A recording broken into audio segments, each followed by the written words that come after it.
Howdy, all you delicious people. I am here today to ultimately review a movie called The Lobster. The Lobster. Or in some countries, it might be called El Lobster, or The Lobster, or just delicious, juicy, succulent lobster. I don't know. Wherever you come from, whatever floats your boat. By the way, if anyone were to have looked at me during the intro, 5 points to you. But ultimately, if you didn't look at me during the intro, I will find you? Question mark? Anyways, so let's go out of our way to talk about this film.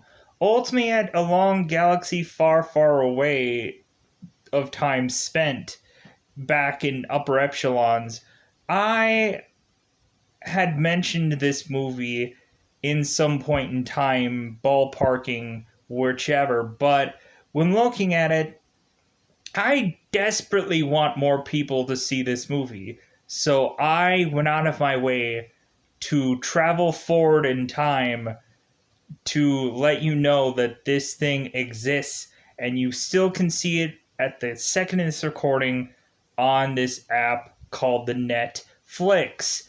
You can go on Netflix and watch this movie ultimately to your heart's content because ultimately you might need to see it more than once because ultimately you will be too busy laughing at some points in time during this movie and you might miss a second of it. I swear, you probably will. So, let's beef up the zoom in of camera so you can see my delicious, boisterous thing here. And I'm going to let you know how I felt about The Lobster in a very cryptic-like sense. Then eventually I will dust off this delicious fist of five to ultimately give you a double 5-timed count. And then ultimately we will break into this thing called spoilers afterwards. So let's talk about The Lobster. How did I feel about it? So ultimately I really appreciate this film for having a very dry sense of humor. I ultimately would say that I don't know if that's where the movie was pushed. Like, if this movie was supposed to be a comedy, was supposed to be funny, but I can't help but consistently watch this film and get a good giggle or just really enjoy this film just because just the concepts alone, the approach of the film, and the very dry delivery that every single person in this movie is delivering, which I thoroughly enjoy. I love how everybody is pretty much bringing in aspects of just going, yeah, I'm I'm just really tired of seeing this person. Like I just want them to die. I'm tired of seeing them. I wish I could find a new friend. Well, then go find one. I will. Like that is like the approach of the like entire film. Just deadpan like dialogue, and I'm wondering if anybody broke during this movie and frickin' was dying laughing because man, I'm assuming somebody had to break somewhere because ultimately I'm assuming like there were some characters that were ultimately trying as much as possible to probably break people and try to keep ad-libbing and very much trying to come into uh, their own approaches in this movie because why not?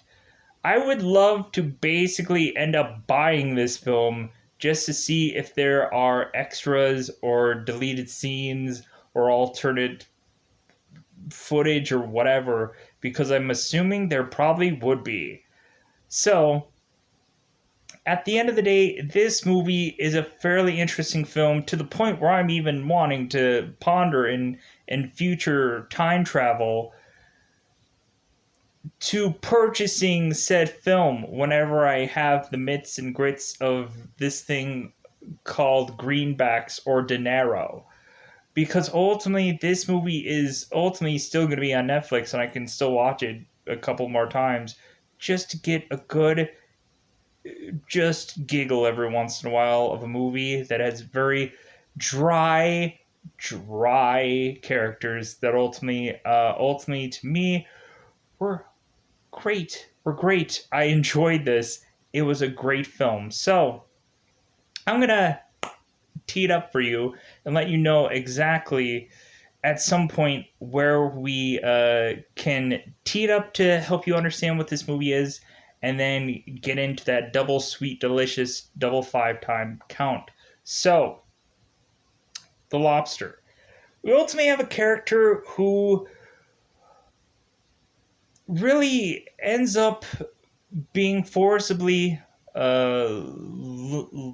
left left by his woman, left to his own devices to ultimately decide to, well, technically, forcibly deciding, because he has to go to this apartment complex. And this complex ultimately is to where anybody single in the human world, I guess, past a certain time, ultimately has to get forced to this apartment complex within this region, country, wherever. And ultimately, they, within this facility, have to find a mate within a certain time period lapse. And ultimately, if they do not, and I repeat, do not find a mate, or ultimately stubbornly decide, well, you know what, I'm just not going to do that, then ultimately they, and I mean they, the people working at this facility, will turn this person into an animal of their choice. Let me reiterate that. This person either forcibly has to get into a relationship with somebody, or within X amount of days, they will forcibly become an animal of their choice. And then they would live the rest of their animal life via their loved ones not knowing where they are, who they are, when they are, and by proxy. So going into this movie, it's a fairly odd concept, but at the end of the day, I could say that I always find it a very interesting movie just because of the dead dry, like, everything that goes on in this movie. Like, there's an aspect in this movie where they are pushing these people as much as possible to basically tell them how great uh, being with a couple is. And there are these weird uh, scene, like sketches going on in some portion of this hotel complex where ultimately you're seeing a girl alone getting mugged, and they're just like, yeah, this is what would happen if you're alone. And then that skit is over, and it's like, this is what would happen if you were with a couple, and you just see a man and a woman arm in arm just kind of walking around, and then that scene is over, and then it's like, yes, being in a being a couple is so much better than being alone. And just, I'm like, what is going on here? It kind of like bizarrely like kind of is like a brainwashing or a brain warping of minds to. And we also have it to where like the maid ultimately is checking up on a lot of the people in this apartment complex to ultimately make sure that they are not giving themselves the old, good old low hand five. She's going through here and checking on stuff, and then eventually she is forcing them to participate in a well, they are really participating. They have to be. They have to do this.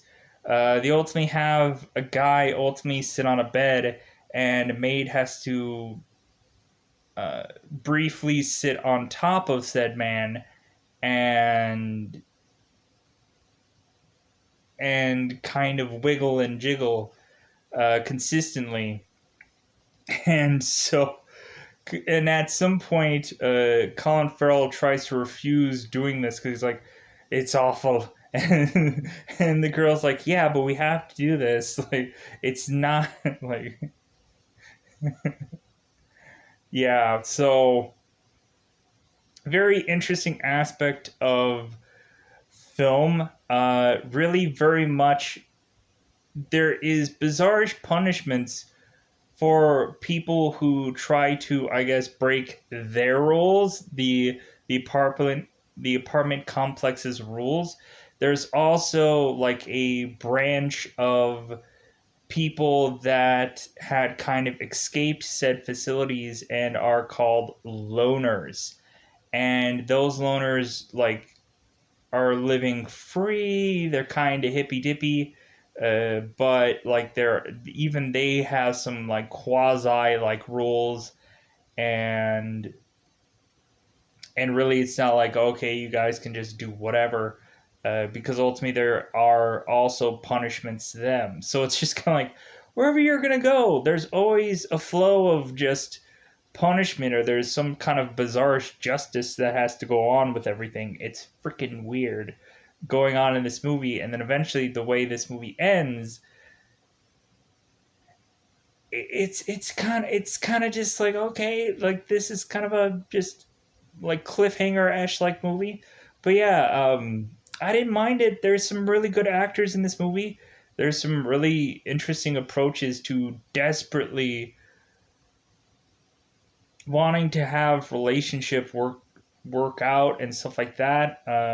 Having characters, I believe Michael C. Riley, if you guys remember him from Talladega Nights and Step Brothers. Ultimately, he's a very interesting character in this movie. And but yeah, the main thing is Colin Farrell and his like deadpan delivery, and also like the narrating dialogue that kind of chimes in, and everything along those lines. It's a really odd film. It's one of a kind, interesting piece that ultimately, at the end of the day, I hope more people would say that they saw it, and then maybe they probably would hate it after that. But at least they saw a very interesting film that I honestly did really enjoy. So now is about that time to tee it up into the double five time territory at the end of the day. It's a weird movie to say that you saw, but if anything, I just I just got some good laughs out of it. I got some real enjoyment. I got some goods. I got some goose. I got some geefs. So honestly, let's go into spoiler time. Spoiler time. It's about that time again. To you think spoil this movie.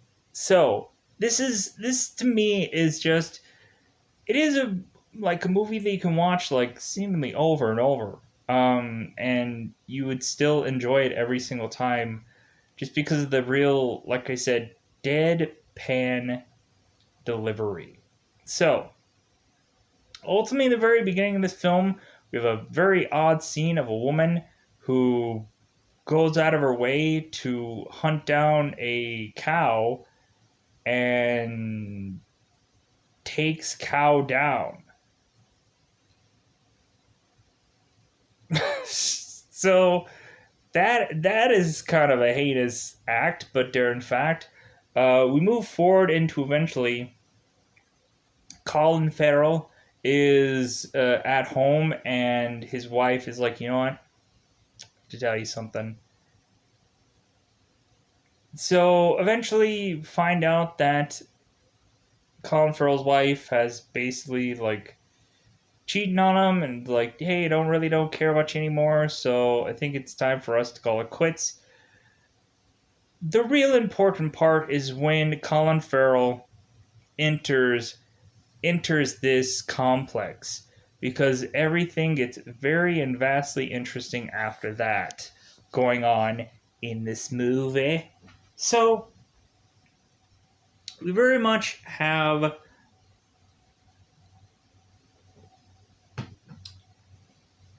Colin Farrell that at first is like asking or being asked questions about like his preferences and ultimately his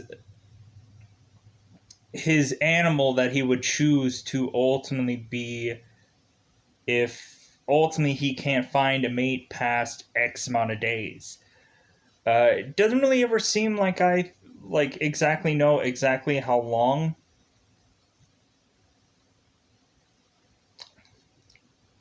Okay, how long people have before they become unhuman, which means a animal. But ultimately, we find out early on that Colin Farrell wants to become a lobster. Ultimately, he likes to swim, and reasonably, he would love to be like a sea animal. And reasonably, at some point, kind of someone does kind of go like, "Wow, that's kind of an interesting answer," because usually everybody would normally say like, "Well, I want to be a dog." And that's why they have a severe amount of dogs all over the world, and every other animal evidently is an endangered species because nobody wants to, when they have to not be able to find a mate, be anything other than just a dog. So ultimately, we find out that Colin Farrell has a dog.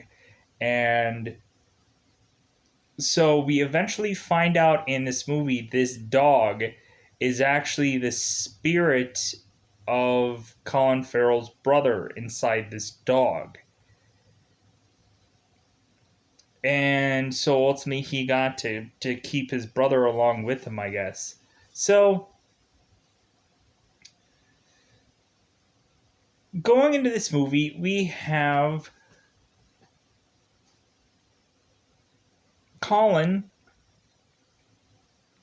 who ultimately has to have his arm tied behind him because, again, every single thing is to make him realize how difficult it is to not have something in pairs, whether it's to basically have your hand tied around you to showcase like how difficult having one hand is, and then on top of that, like every single scenery scenario thing that these people are supposed to see are every much so telling them they need to be with a couple.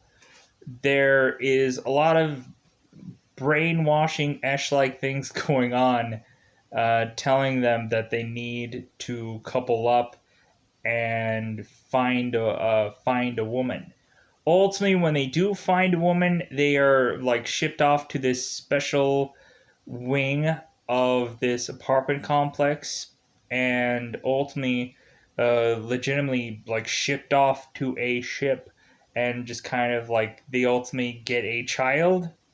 Bizarrely, they like magically just get a child that just appears, because evidently, the two couple if the couple is having an issue, like they pretty much would say, well, yeah, just get a younger kid and that'll just solve everything, which is bizarre. But I guess after you kind of get a kid that I guess will resolve everything, then their relationship will be great and fine and dandy and whatever. So, going into this movie, Colin meets Michael C. Riley's character and another guy who ultimately has a limp. Because ultimately, we find out when the guys are kind of giving themselves up for auction, basically coming onto a mic and, yeah, I'm Steve, bro. my special ability is that I'm cool, or whatever they say that their special ability is. Like some say that their special ability is they have a winning smile, or some say that it's like, well, I read novels and I read books and I'm very educated and I have an accent. Like a special trait for them that I guess they would assume in turn would trait them with somebody like minded to them. Because that's the thing. When somebody has a special trait, it seems like there has to be a person that has to exactly copy that, or the relationship doesn't work, which seems very weird. And if somebody tries to fake the relationship, then ultimately there's white flags being thrown around, and ultimately that's when you you dismay the coupling god, and he throws you in animal jail. I guess I don't know. I get yeah, it's weird. Anyways, so we ultimately have Colin, Michael C. Riley, and of course the guy with the limp. Ultimately, it's just easier to just kind of. I don't remember what his name is. I'm sorry. I'm probably gonna call him that for a while. Sadly enough. So these three guys are kind of like going together because ultimately it's just like, hey, do you want to do you guys want to just go all for a walk? And then like Colin Farrell, like, yes, of course, yes, yes, I'll do, yes.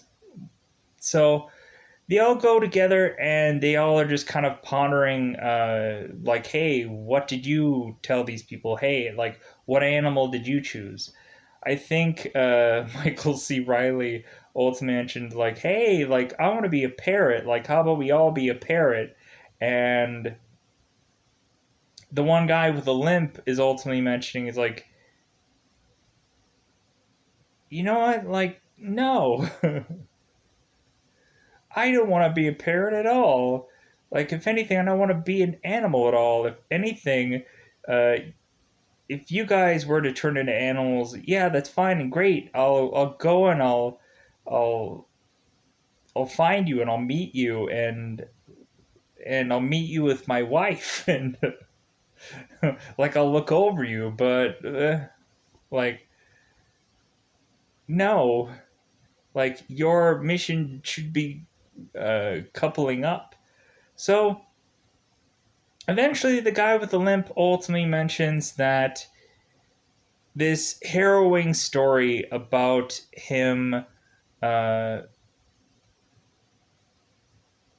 about him ultimately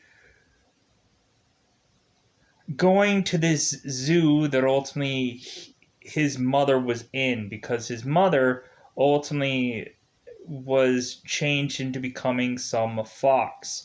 So ultimately, this fox went to this zoo, and then we had this guy ultimately watch over this section of zoo, trying to give meat to all of the wolves, because ultimately he didn't know which wolf was his mother. And then eventually, considering he was so sad and so depressed, he ran into the wolf's cage to try to figure out which one was his mother so he could hug her and kind of feel a connection. One of the wolves attacked him and gave him that limp. So, bizarrely,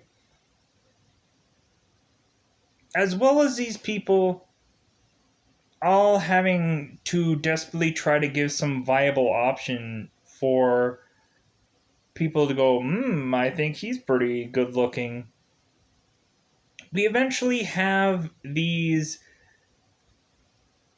single single people all going and having to hunt down these loners and tranquilize them or kill them or whatever and haul them back to the facility. Because to really tell them, hey, like, if you run from our facility, this is going to happen to you, and you have to become you have to be coupled with somebody because it'll make you much happier, and this and that. So we eventually have the bus ride, and the guy with the limp's ultimately saying, like, yeah, I don't think I'm going to be able to run. And Colin's like, well, hey, how about you just come up with the element to surprise, if anything, because you're not going to be able to outrun anybody, so you might as well just try to surprise somebody. So eventually, Colin Farrell goes on one of these bus rides, and eventually there is a girl that is starting to get a little sweet on Colin Farrell, basically mentioning that, like, hey, it would be great if you and me and your dog at some point would go on a walk together, and ultimately, like, kind of mentioning some stuff here and there, and Colin Farrell comes up with some kind of excuse. And so really this girl starts prattling on and on about, like, well, hey, like, if anything, I'm fairly easy. If you want, like, anything, like, just come down to my room. And ultimately she mentions uh, if she isn't able to find a mate within the next couple days, there is going to be a vicious thing that she's going to do after that point.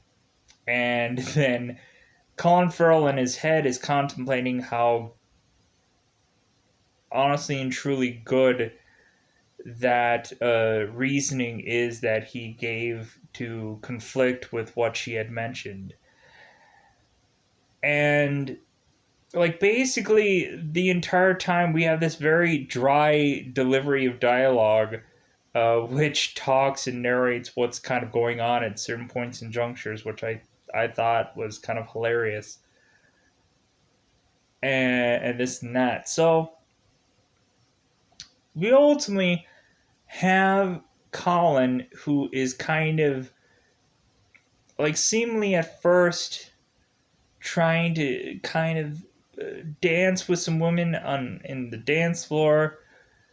At some points, meeting a girl that consistently has a bloody nose, just repeatedly, to the point where the guy with the limp ultimately decides to consistently smash his face or quickly, like, hurt himself to the point of nosebleed or this and that to be similar to this girl, to where she would find him a viable mate, to where they will ultimately become a couple and then have a child, into where eventually comes Colin Farrell at some point, which we'll get to that.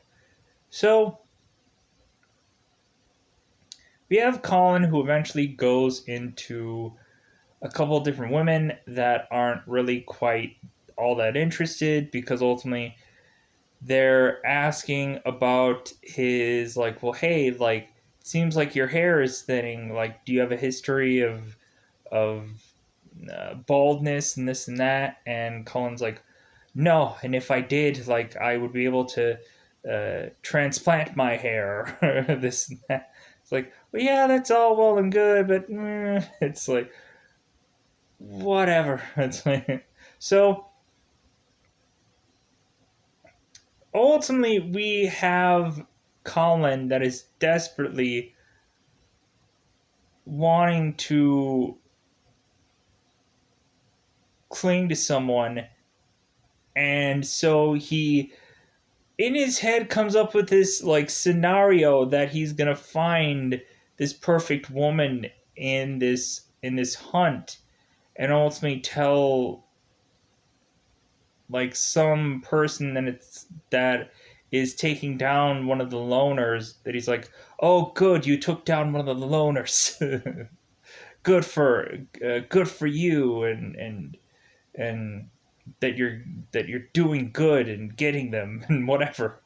Get what they deserve, and like he's like concocting this bizarre scenario where he's gonna give them the thumbs up, and then they're gonna give him the thumbs up back, and it's gonna be like, yeah, like, and then ultimately they're gonna just like be in a relationship after that.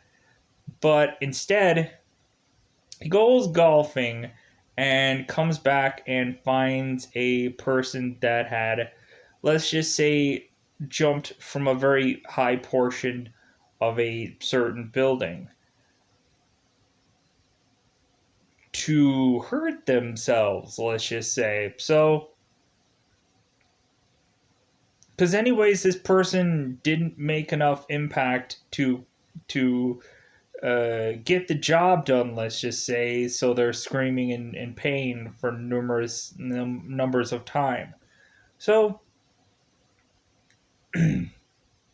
beneficially to weirdly Colin's dismay, ultimately Colin finds this girl because he ultimately likes girls with bizarrely short hair now for reasons I don't quite understand. So Colin Farrell rushes over to the girl that is sitting next to this woman, and immediately he is saying like, "Yeah, this girl is really really loud. I hope that she dies soon because she's really really loud. Good for her that she that she like didn't die right away because the stupid thing that she did." And it's like, "Yeah, I just came from golfing, and like I'm very sweaty and tired, and I think I need to go into my apartment and take a shower. Like, it was really nice talking to you," and this and that. And the girl like retorts back, she's like, "I can't hear a thing that you're saying because the girl is shouting. Maybe we'll talk again later, but right now this girl is shouting too much, and and I can't, and I can't hear what you're saying, so we'll talk again later." So he's like, "Okay, great." So he leaves, and eventually they conveniently meet back up again with one another by the jacuzzi. Well, Colin Farrell was really trying to like, he was in another jacuzzi but saw her there and just immediately went over. She ultimately takes this dry martini because he's like, "Oh hey, martini," and she ultimately takes the green olive and puts it in her mouth. She eventually starts to showcase that she's choking, and so immediately we have it in a previous scenario where we have it to where there is some guy uh, within this skit that is being presented of like, "Hey, this is you eating at a restaurant alone, and this guy is choking, and there's no one there to save him." And it's like, okay, here's a scenario of if you were with someone, and the guy is choking, and the girl is saving him, and he is relieved. Ah, I was saved from choking. Like, hey, here's yet another great scenario of reasons to show you you need to be a couple. It's like, okay, sure. All right. So, cue this girl choking in the jacuzzi, and Colin Farrell does absolutely nothing. And she supposedly, like, keels over and dies in the jacuzzi, and he does nothing. Immediately, this girl gets back up and tells him that it's like, you know what, I think we are a perfect match for one another. You didn't save me. And I'm like, what kind of weird person is this? But we ultimately find out that this girl is very, like, severely emotionless, and that ultimately she doesn't care about anything, and reasonably she wants to find a like-minded person that is just as dark and as emotionless as her, and ultimately eventually waiting for Colin Farrell's character to break. So ultimately she will have a guy seemingly go down in flames, or ultimately be forcibly an animal, because that's just the thing that she wants to do, bizarrely. That, I guess, is her bizarrish thing, which is weird. Because ultimately she is like watching to see an emotional reaction out of Colin, and she's not getting it. To where it seems like she is driving him to have some emotional response. She's waiting, she's watching him, and he, as much as possible, is trying to not give an emotional response to her, because knowing that she doesn't want emotional responses. So what she does while he is asleep is she, let's just say, in a very vicious way, gets gets rid of Colin Farrell's dog, to ultimately Colin Farrell finds said dog in a, let's just say, not quite moving manner. And eventually there is uh, blood on a leg, let's just say. Again, this kind of is very uneasy, awkward, uncomfortable part in this movie, but I have to mention it. So we find out that this girl had kind of very much a kind of just leaned into this dog a little bit too much, because ultimately, knowing full well that she knows that Colin Farrell's brother is within this dog, and so she wanted to see if he would get emotional about it. And so immediately Colin is just like, "Oh, okay. Well, all right. Well, I guess you just did that to my dog. All right." So he ultimately goes in the bathroom to supposedly just brush his teeth, but in the bathroom he starts crying because, again, that's his brother. Immediately she goes into the bathroom as well behind him, and she's like, "Aha! I knew it! You gave me an emotional response. Like, I don't think that we're going to be a good off couple because I think you've been lying to me. You are an emotional person."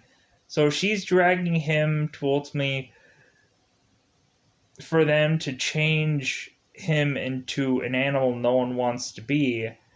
And so Colin breaks free from this woman and starts running, to a point where eventually girl tries to catch up with him, and he tranquilizes her and knocks her out. Evidently one of the maids decides to help him, and but then tells him, okay, you need to tranquilize me because no one will believe that that you, one, didn't have help, and you could kind of just say that I forcibly helped you because you are, yeah. So May gets shot, she drops, and then eventually the woman is just shoved into being an animal. And so Colin, it just escapes the facility to go with the loners. So eventually we find out with the loners that, of course, no one can have any kind of romantic like things going on, but basically it seems like they can play music and kind of they can talk to people, and there's kind of like you can kind of do quasi some things here and there. You can beef jerk it as much as you want to, and this and that. So eventually it gets to the aspect to where it seems like they're coming with some kind of con artist like thing where they're trying to like sell timeshares or something to people, selling that they have this fake marriage thing going on within these loners to try to get money off of people. And so eventually we have it to where Colin meets this girl that really likes to bake rabbits. And eventually she is nearsighted like he is. So he likes that. And so ultimately it seems like some other guy was approaching on this girl, and he had to desperately ask this guy if he was nearsighted. So eventually Colin just basically says, "Hey, if you want to get rabbits, only get rabbits from me. Like I'll definitely get a lot more rabbits for you and you'll be happy." So ultimately you have Colin and Rachel ultimately seemingly just getting to the aspect of like Rachel is starting to the woman that he becomes to be with. Ultimately, she starts fantasizing and having a dream about him, and like it's a very weird and odd dream. And so ultimately, she has some kind of unspoken dialogue with Colin. To ultimately, they make like hand signals and they kind of move heads in certain directions to ultimately tell one another a dialogue to the point where towards the more end of the movie they have this whole long stretch of of nods and pointing and this and that, like to have this very like hieroglyphic like language, but to the point to where ultimately Colin at some point has to say exactly all of these hieroglyphic like things that they do, like uh, yeah, well, like tomorrow I really want to nod to the left, shift my knee, and pat myself in the shoulder 3 times. Really? That's what you want to do? But it's a way longer stretch of thing than that. So ultimately, supposedly, if they put their arm behind their back, it's basically to say that like I want to be having some adult content with you, some adult stuff. So they eventually get to the aspect of them having to prove to other people that they are in a relationship, and they at some point kiss, and then it gets a little bit more than that, and then they have to go, whoa, okay, all right, reset, and they're holding hands via shopping and stuff like that. Yeah, going through all that. So, anyways, we have it to where they are starting to decide to, considering the loner kind of doing this very sketchy con artist thing, Colin Farrell and his seemingly loner girlfriend are wanting to decide to otherwise leave this place, especially leave this place before eventually the uh, the single people from the other facility are going to come down and try to hunt them. So it eventually gets to that point, anyways, where the people start coming down because Colin sees the bus. And so eventually the people start coming down. Colin is trying to scramble to eventually get away from them. He bumps into Michael C. Riley again, and Michael C. Riley catches him. He's like, "Well, hey, like, I can't believe that you're here," and this and that. He's like, "Yeah, I can't believe that." Like in a roundabout way, he's like, "I can't believe that you're here, my best friend, my best friend in the world." And he's like, "Dude, you never really spent time with me. If anything, you spent more time with the guy with the limp." And he's like, "Who's that?" And he's like, "That guy." He's like, "Oh yeah, I never even thought about him because all I ever thought about was the time that I spent with spent with you. If anything, like, how is that guy? Like, how are things going? Um, like, if it even had any real relevance."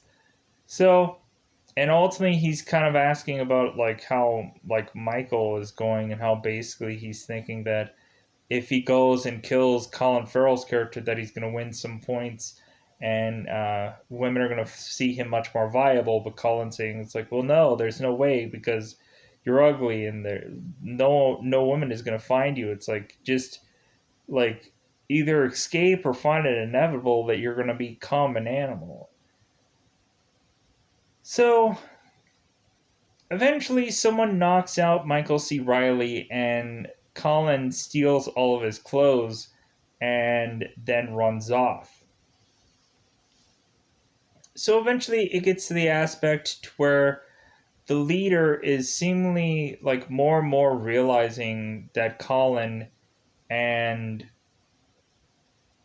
his girlfriend were going to escape. So the leader of the loners takes said girlfriend and ultimately tells her, "Hey, yeah, I'm gonna have you do laser eye surgery because ultimately I think, um, yeah, since you're nearsighted, you might as well finally get this corrected because she keeps getting contact lens solution and stuff like that, and so the girl can afford to get her LASIK surgery. So why not just do it now?"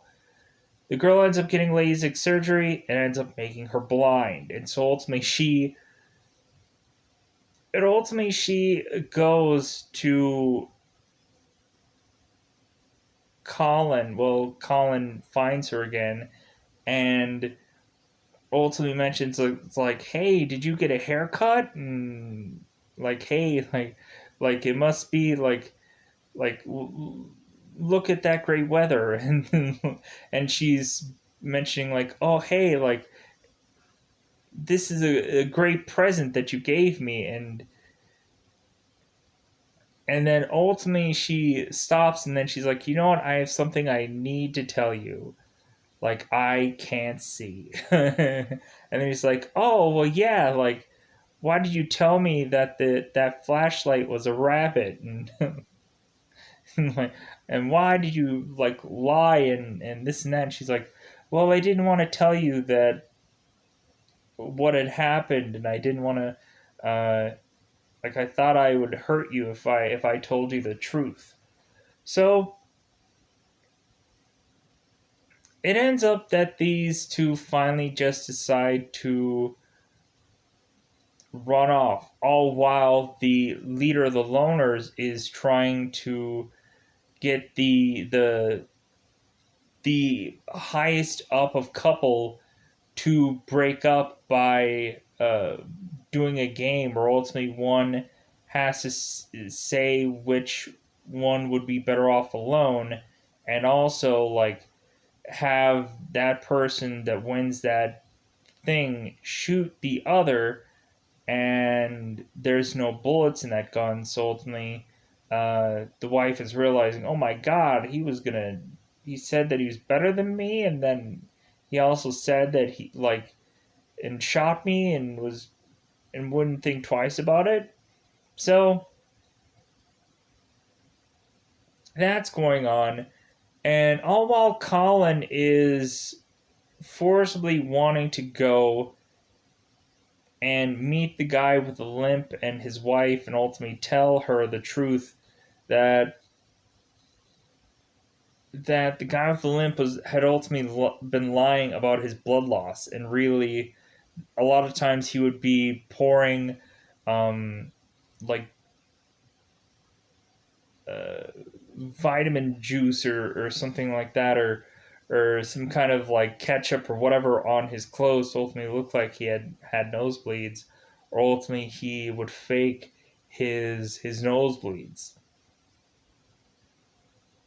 to where reasonably Colin just wanted to tell them that and then leave, and yeah, just kind of like because he hated that guy and he didn't like how he got this woman through shady means. So eventually Colin and this girl eventually run away, and reasonably what happens is Colin Farrell is contemplating that since this woman is blind, he figures that he needs to even it up or even it out.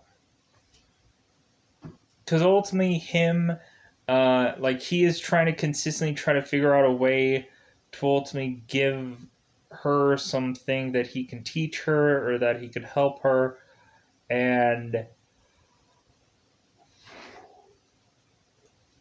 ultimately he is coming up with some kind of games for them to play, um, to give her an item and for her to guess what it is, and ultimately him be like, yeah, you did it right, you got it right. So eventually he decides, when they're in this at this diner, that he too also wants to be blind, so that way again they could be equal with one another. They both have something, they're both blind. So you eventually see Colin do the bathroom with a steak knife, and eventually you just see uh, Colin's girl just kind of waiting for him, and that's just kind of how the movie concludes. I know recently at some point there probably was a couple things here and there that I probably did glaze over, that I ultimately was like, oh, I forgot this or I forgot that. But there, in fact, I also have been talking about this movie for almost an hour. So I think that's about all that I want to talk about for The Lobster. I really enjoyed this movie, but maybe not everybody else will. But at the end of the day, I could say that I reviewed this movie. So I enjoyed this movie. It was a good film, and ultimately it's fairly odd, but it's unique and it's fairly interesting, and I just really bizarrely enjoyed it. So at the end of the day, it's time for me to say goodbye, everybody. Goodbye, everybody.